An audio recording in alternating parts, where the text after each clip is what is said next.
Aimables téléspectateurs, bonsoir et bienvenue dans ce programme, une émission qui passe, mesdames et messieurs, sur les antennes de Manseba Télévision, chaque jeudi à partir des 19h10 et en rediffusion le vendredi à partir de 20h15. L'émission Miel du soir. Vous avez l'habitude, mesdames et messieurs, de découvrir dans ce programme le pasteur Emmanuel Batouambi, qui est justement berger du ministère international Camp de Refuge, MICRE en sigle, que vous retrouvez à Lubumbashi, précisément dans la commune de Kampemba, au numéro 22-23, avenue Philaos, coin chaussée des Kassenga, référence justement Camp Est. Alors nous sommes dans la continuité du grand thème qui a été annoncé depuis un temps, Éphésiens, le chapitre 4, le verset 11, le ministère prophétique. Ça sera donc le grand thème, le grand sujet qui va devoir caractériser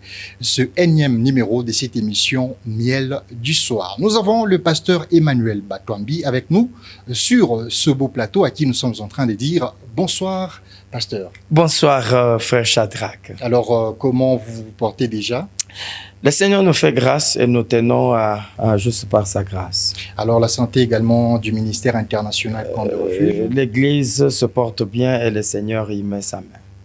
D'accord. Alors, pasteur, nous sommes toujours dans ce grand thème, extrait du livre de Éphésiens, le chapitre 4, le verset 11, le ministère prophétique. C'est quoi le ministère prophétique? Merci beaucoup. Je crois que ça, c'est la deuxième émission, parce que la deuxième émission par rapport à ce thème, parlant du ministère prophétique, étant donné que avant ça, nous étions en train d'expliquer la différence qu'il y a entre l'huile d'onction ainsi que l'huile d'olive, parce que nous avons développé 5 éléments pour la composition de l'huile d'onction, étant donné qu'aujourd'hui sur la terre, l'huile d'onction n'existe pas.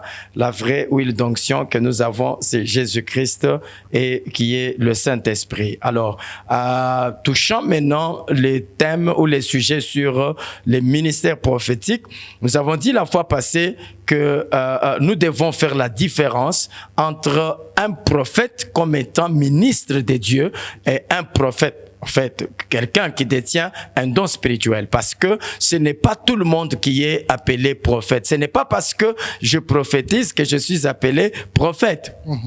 Je vais un peu aller loin avec cet exemple qui me vient à l'esprit, frère Shadrach. Okay. Il est arrivé que Balaam soit appelé une fois par Balak. Okay. Afin d'aller maudire Israël, mais Dieu lui a dit de ne pas partir, c'était une interdiction. Et puis il s'est au moins forcé de partir. Mais arrivé en route, il était sur son ânesse. Vous voyez, il était sur son ânesse, mais arrivé en route, il y a un ange qui apparaît devant lui avec une épée. Et l'ânesse voit, parce que Dieu a ouvert les yeux de l'ânesse a vu l'ange devant avec l'épée. Et ce qui s'est passé, c'est que l'ânesse ne pouvait pas avancer. L'ânesse a fait toutes les manœuvres, je crois que cette histoire, nous pouvons bien la comprendre en Nombre chapitre 22. Alors l'ânesse a fait toutes les manœuvres possibles pour échapper à cette épée-là qui était dans la main de l'ange devant elle. C'est ainsi que elle va même s'accroupir sous Balaam, et Balaam a frappé l'ânesse 3 fois. L'ânesse a parlé. L'ânesse a prophétisé. Et quand l'ânesse a prophétisé, en fait, c'est Dieu qui a ouvert, parce que la Bible dit, Dieu a ouvert la bouche de l'ânesse. Étant donné que un prophète, c'est qui? Le prophète, c'est la bouche. La bouche. Ouais. Le prophète, c'est la bouche. Okay. Oui, c'est pourquoi la fois passée, je disais que nous devons faire attention avec certaines définitions de choses. Un prophète, il est 1, la bouche de Dieu. 2, l'œil de Dieu. 3, l'oreille de Dieu. Ça veut dire qu'un prophète doit rassembler tout ça. Il est l'oreille, l'œil, ainsi que la bouche de Dieu. Est-ce qu'on peut prendre une écriture et puis nous allons évoluer avec cet exemple que je suis en train de donner. Okay. Exode chapitre 7. Exode chapitre 7. Ouais. Le verset? Le verset premier, je pense. Le verset premier. L'Éternel dit à Moïse, vois, je t'ai fait Dieu pour Pharaon. Ok, écoutez ça. Et Aaron, ton frère, sera ton prophète. Aaron, ton frère, sera ton prophète. Vous voyez ça? Mais allons maintenant, laisse-moi chercher ces versets. Allons maintenant au chapitre 4. Exode toujours. Exode toujours. Chapitre Cette 4. fois-là, le chapitre 4. Laisse-moi trouver le verset. Oui. Ok. Vous voyez, Moïse est en train de discuter avec Dieu. Vous voyez, voilà. Nous prenons le verset 12. Le verset 12. Ok. Va donc, je serai avec ta bouche Ouais. et je t'enseignerai ce que tu auras à dire. Uh-huh. Le verset 13, Ok. Moïse dit, Mhm. Ah Seigneur, envoie qui tu voudras envoyer. Ok. Le verset 14, alors la colère de l'Éternel s'enflamma contre Moïse Ok. et il dit, Mhm. n'y a-t-il pas ton frère Aaron, Ok. les Lévites, Ouais. le voici lui-même qui vient au-devant de toi Ok. et quand il te verra, il se réjouira. Le verset 15 maintenant. Le verset 15, tu lui parleras Oui. et tu mettras le parole dans sa bouche Oui. et moi je serai avec ta bouche Oui. et avec sa bouche Ok. et je vous enseignerai Mhm. ce que vous aurez à faire. Ok. Ok. Vous voyez, ici, Aaron, c'est la bouche. La bouche de qui? La bouche de Moïse. Voilà. Vous voyez, Aaron devient, parce que Moïse, il dit que je n'ai pas une parole, en fait, la parole facile. Je ne parle pas facilement, j'ai des problèmes de bouche. C'est ainsi que Dieu lui dit, je te donne Aaron comme étant ta bouche. Mais Aaron qui est sa bouche, vous voyez, c'est là que Exode maintenant 7, Dieu dit à Moïse, je t'ai fait Dieu. Moïse devient Dieu et maintenant Aaron devient son prophète. Pourquoi son prophète? Parce qu'il est sa bouche. Donc la bouche de Dieu, c'est ça les prophètes. La bouche de Dieu, c'est ça les prophètes. C'est ainsi que l'ânesse qui parle, l'ânesse qui prophétise, automatiquement, je ne vois pas dans la Bible là où cette ânesse a changé d'appellation et elle est devenue une prophétesse parce qu'elle a prophétisé. C'est pour dire que ce n'est pas parce que je prophétise que je suis réellement prophète. Ce n'est pas tout celui qui peut entendre la voix audible de Dieu, tout celui qui peut voir des visions, tout celui qui prophétise n'est pas prophète. Pourquoi? Parce que il y a le prophète du ministère. Et c'est là que j'ai dit la fois passée, prophète comme étant nabi, de l'hébreu, prophète comme étant nabi, il signifie trois choses. Trois choses. Trois choses. Quelles sont les trois choses? Merci. Prophète comme nabi qui signifie trois choses. La première, c'est celui qui parle devant. La deuxième, c'est celui qui parle avant. Et la troisième, c'est celui qui parle à la place d'eux. C'est là maintenant le porte-parole. Voilà. Donc, un prophète doit avoir ces trois choses. Je suis en train de parler du prophète du ministère, comme Ephésiens chapitre 4, le verset 11 nous dit, il a donné les uns comme apôtres, d'autres comme prophètes, d'autres comme évangélistes, pasteurs, ainsi que docteurs. Et là, nous parlons des 5 ministères.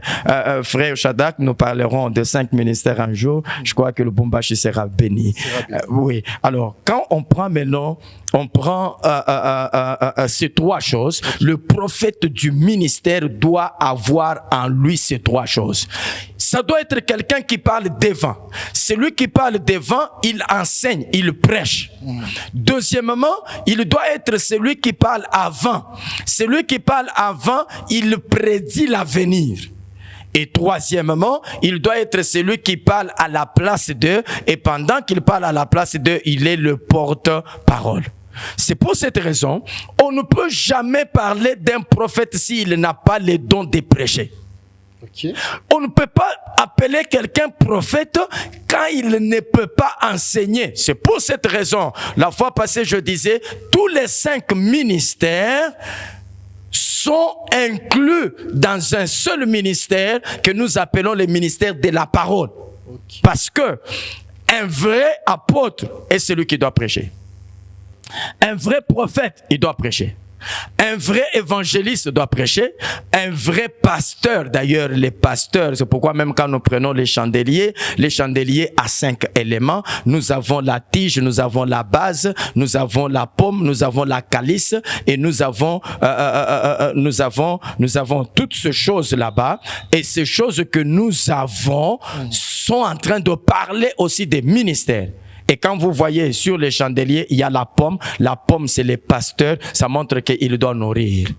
Il doit nourrir. Et vous allez aussi comprendre que le docteur doit aussi prêcher. Donc, on ne peut pas parler des ministres de Dieu qui a un ministère, mais qui ne peut pas avoir le don ou la grâce de prêcher. Frère Shadrach, ça n'existe pas.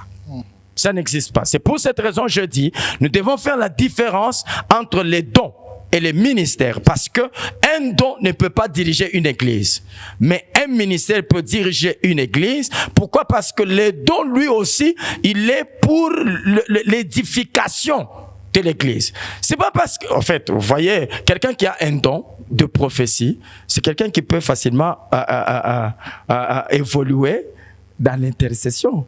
Parce qu'aujourd'hui, tout le monde veut diriger. Tout le monde veut être un leader. Tout le monde veut tenir une église. Mais on doit savoir que le don, on ne peut pas à partir d'un don spirituel, diriger une église. Non. L'église est dirigée par les ministères. Voyez ça. Donc c'est pour cette raison, j'insiste en disant, le prophète du ministère, il doit avoir 3 choses. Premièrement, il doit parler des vents, il doit prêcher. Deuxièmement, il doit prédire l'avenir. Troisièmement, il doit faire, disons, parler à la place ou bien être le porte-parole. C'est ainsi qu'en parlant maintenant du premier volet, qui est de parler des vents. Le vrai prophète, qui est celui qui parle devant, il a la grâce de prêcher ou d'enseigner. Okay. Il doit être capable de nous expliquer les prophéties bibliques, frère Shadrach. Il doit être en mesure de nous dire que telle prophétie c'est déjà accompli, telle autre prophétie ne s'est pas encore accomplie. C'est là que, lorsque la prophétie biblique n'est pas bien expliquée, il y a ce qu'on appelle les hérésies. On tombe dans les hérésies et on tombe aussi dans la fausse doctrine. Voilà. Voyez ça. C'est pour cette raison, étant prophète, il doit travailler avec 2 choses. Quand il est prophète comme prédicateur, il doit travailler avec 2 choses. Ces 2 choses-là, il travaille avec le temps, il travaille avec l'espace. Qui parle de l'espace voit à quel peuple telle prophétie concerne. Voilà. Et dans la Bible, nous avons Israël parce que, au fait, nous avons Israël et nous avons les nations. Et la Bible est résumée en ça. L'église, en fait, on parle aussi de l'église des nations, parce que tout celui qui n'est pas juif, il est des nations. Il est des nations. Donc nous avons les juifs et nous avons les nations. Alors, nous devons maintenant savoir, telle prophétie de la Bible, elle concerne quel peuple? Voilà. Est-ce que c'est Israël ou bien c'est l'Église? C'est pour cette raison. J'étais en train de toucher Malachie chapitre 4 la fois passée. Je sais que Malachie 4, c'est vraiment un message trop sensible.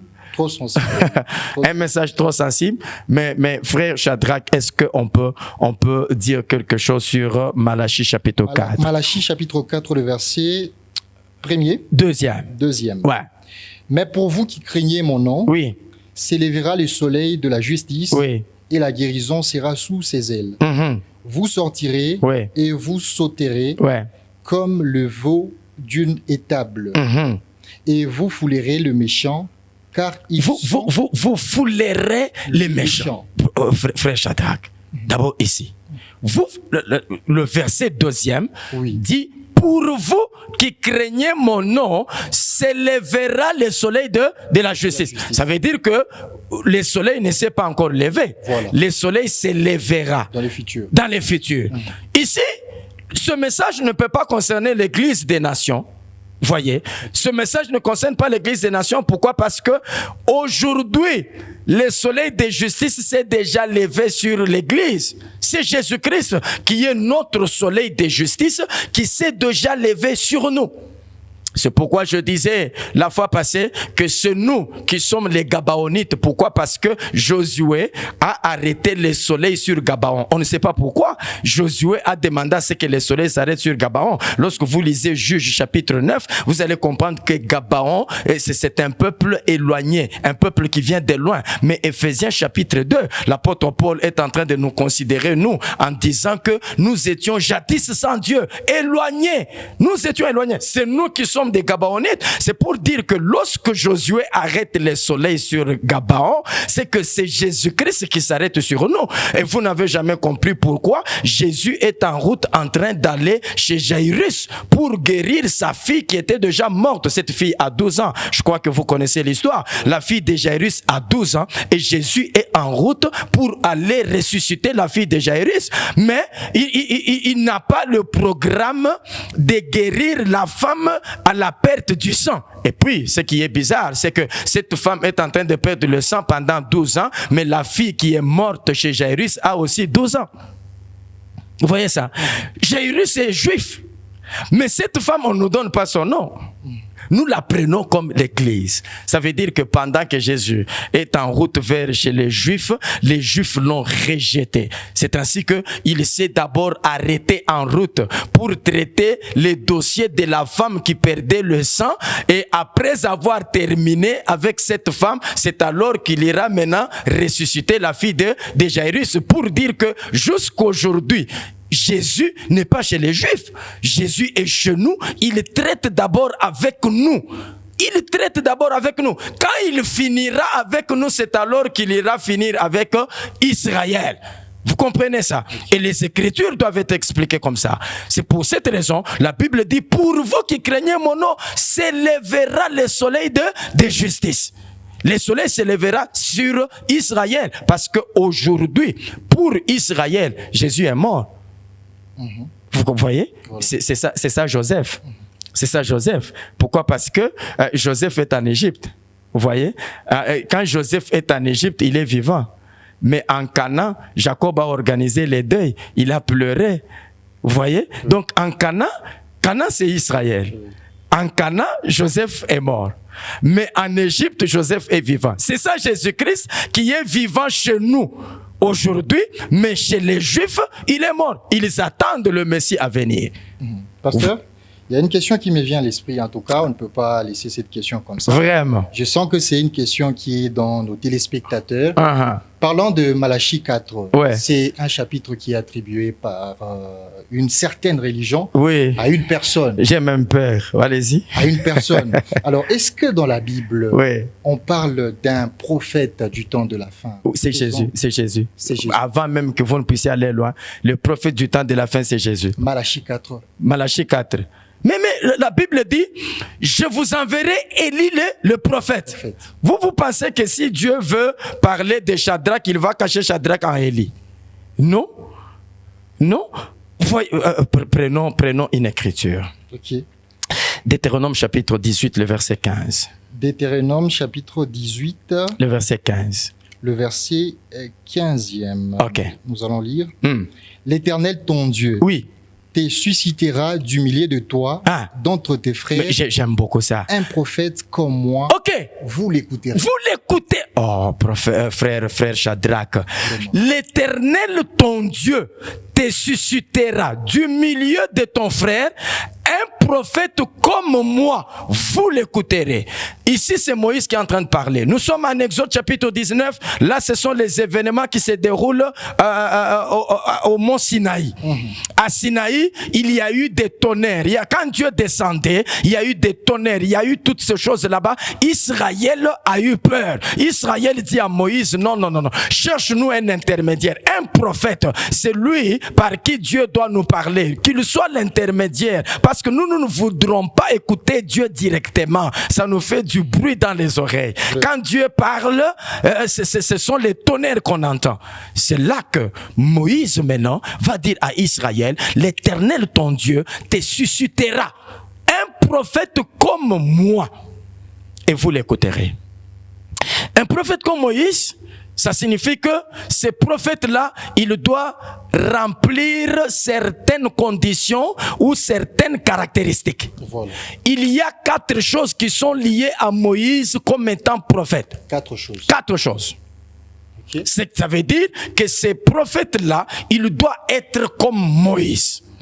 Parce qu'il dit, un autre prophète comme moi, et puis vous l'écouterez. Okay. Oh, mais aujourd'hui, quel prophète on doit écouter? Même ceux-là qui s'appellent des prophètes majeurs, il n'y en a pas. Le prophète majeur, c'est Jésus. Mais vous vous appelez des big prophètes. Pourquoi? Pourquoi vous souffrez avec des titres? Le big prophète. Non, mais écoutez, frère Shadrach, s'ils sont les big, maintenant Jésus, lui, il est qui? Gardons ces versets à l'esprit. Prenons Luc chapitre 8, le verset 16. Luc chapitre 8, verset 16e. Ouais. Nous allons lire. Ouais. Personne, après avoir allumé une lampe. Merci. Prends le chapitre 7. Le chapitre 7. Verset 16. Chapitre 7, verset 16. Ouais. Ok, verset 16. Tous furent saisis de crainte. Tous furent saisis de crainte. Et ils glorifiaient Dieu. Disant quoi? Un prophète. Il faut bien lire. Ok. Lisez ce que vous voyez. Tous furent saisis de crainte. Ok. Et ils glorifiaient Dieu. Disant oui. un grand prophète apparu. Mais c'est quand Jésus a fait de miracles, les gens regardent, la Bible dit, ils ont commencé à crier, à adorer, ils disent un grand prophète apparu parmi nous. Mais si déjà Jésus est considéré comme le grand prophète, qui d'autres grands prophètes on doit avoir sur la terre, qui est le prophète du temps de la fin? Alors je retourne maintenant sur les propos de Moïse, qui dit que l'Éternel vous suscitera un autre prophète du milieu de ton frère. Okay. Regardez, un autre prophète comme moi. Moi qui? Moïse. Qui est Moïse? Juif. Okay. Parce que Moïse, il est juif. Vous voyez? Il est juif. Sa mère est de la tribu de Lévi. Son père est de la tribu de Lévi. Vous voyez? C'est un juif 100%. Ça veut dire que le prophète qui doit être écouté aujourd'hui, il doit être juif. Il doit être juif. Alors, celui qui s'appelle le prophète du temps de la fin, là, il est juif? Non. Voilà. S'il n'est pas juif, déjà, il y a un critère qui tombe. Vous voyez? Ok. Mais est-ce que Jésus est juif? C'est aussi là la question. Mais Jésus est juif. C'est comment ça la question? Son père, Joseph, il est de la tribu de Juda. Voilà. Sa mère, Marie, elle est de la tribu de Lévi. Il est juif. Un critère qui est compté. Mais c'est pour cette raison que Jean, chapitre 1er, la Bible dit, il est allé chez les siens ne l'ont point reçu. Les siens, c'est qui? Ce sont les juifs. Voilà. Il n'a pas été reçu chez ses frères, mais nous l'avons reçu. Voilà pourquoi nous sommes devenus enfants de Dieu.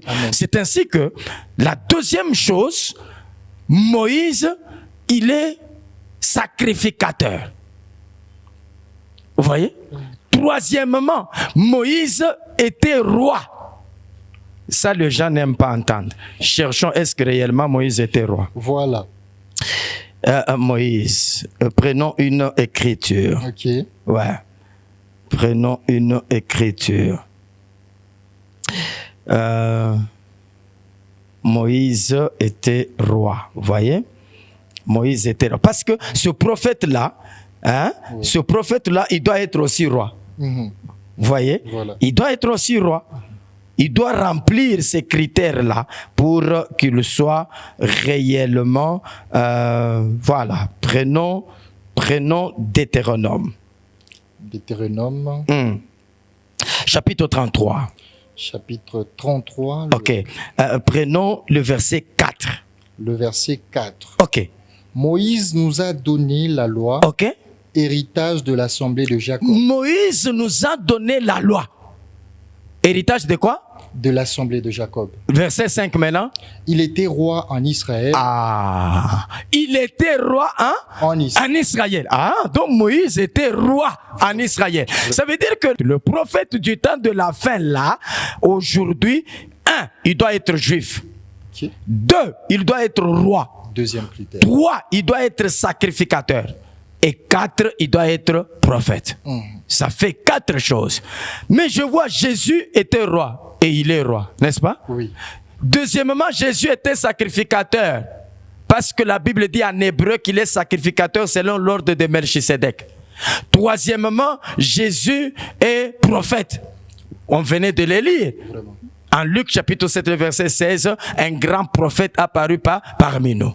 Et quatrièmement, Jésus est juif. Vous voyez? Donc le prophète qui était promis comme étant le prophète qu'on devait écouter, c'est Jésus. Et puis, pour vraiment mettre fin à cela, prenons Hébreu chapitre 1er. Hébreu, le chapitre 1er, le verset 1er. J'aime beaucoup ça. Hébreu, chapitre 1er, le verset 1er. Verset 1er. Ouais. Après avoir autrefois, à plusieurs reprises et de plusieurs manières, parlé à nos pères oui. par le prophète. Ok. Allez-y. Dieu, ces derniers temps, oui. nous a parlé par le Fils. Attendez. Dieu, quand est-ce que Dieu ne parle pas le Fils? Dans ces derniers temps. Ces derniers temps. Mais ces derniers temps, c'est ça, c'est que vous dites les prophètes du temps de la fin. Vraiment. Mais si on dit ceci, Dieu, ces derniers temps, nous parle par le Fils. Oh. Mais si Dieu ne parle pas le Fils, c'est ce Fils-là qui est le prophète majeur du temps de la fin. Vous voyez? Alors, nous retournons maintenant en disant ceci. Le prophète doit respecter 2 choses. Il doit respecter le temps, il doit respecter l'espace. C'est pourquoi nous sommes allés à Malachie pour montrer que cette prophétie concerne Israël.